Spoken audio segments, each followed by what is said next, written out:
बिस्मिल्लाहिर्रहमानिर्रहीम अस्सलाम वालेकुम रहमतुल्लाह। मेरा नाम डॉक्टर हुज़ैफ़ा खुर्शीद है। आज की इस वीडियो में हम बात करेंगे calcium oxalate stones in cats and dogs. Calcium oxalate stones कुत्तों और बिल्लियों में क्यों बनते हैं, इनका डायग्नोसिस और इनका ट्रीटमेंट। देखिए, कैल्शियम जब बॉडी के अंदर बढ़ेगा, कैल्शियम किडनीज पे इफेक्ट आएगा उसका, उस वजह से कैल्शियम ऑक्सलेट के स्टोन्स यूरिनरी ट्रैक में बनेंगे। कैल्शियम 3 वजह से बॉडी में बढ़ेगा।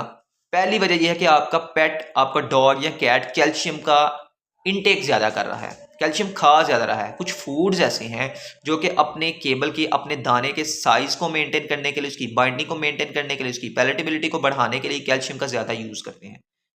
इनटेक ज़्यादा करेगा आपका पेट तो कैल्शियम का इफेक्ट स्टोन्स की शक्ल में अपीयर होगा। दूसरी वजह जो है वो ये है कि किडनी एंड पे मिस्टेक है।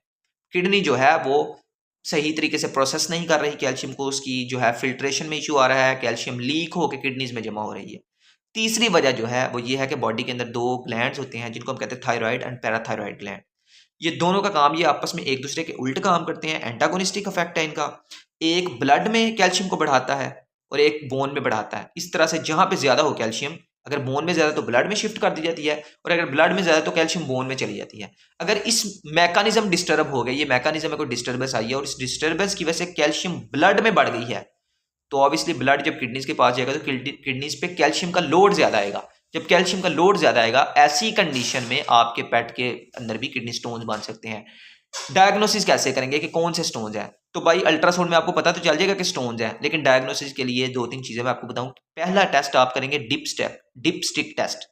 यूरिन का सैंपल लेके आप स्टिक उसके अंदर डिप करेंगे। अगर उसकी पीएच एसिडिक है यूरिन की, तो most probable those are calcium oxalate stones.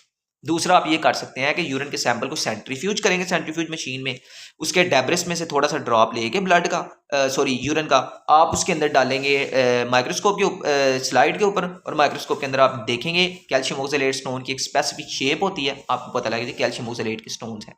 ये 2-3। इसके अलावा आप RFT अल्ट्रासाउंड जो है वो करवा सकते हैं अपने पेट की, के देखने के लिए कितना डैमेज इन स्टोन्स ने किया।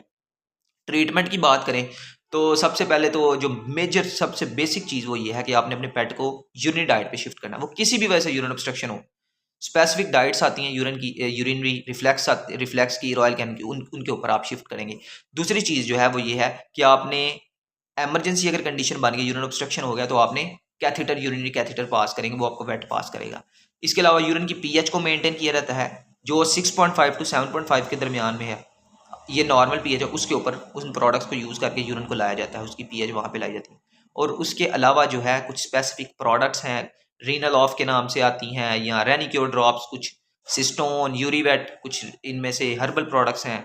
तो ये प्रोडक्ट्स का साथ यूज़ किया जाता है और आपका वेट ये डिसाइड करेगा ये ट्रीटमेंट कितना प्रोलॉन्ग चलेगा। जी बहुत शुक्रिया। अस्सलाम वालेकुम।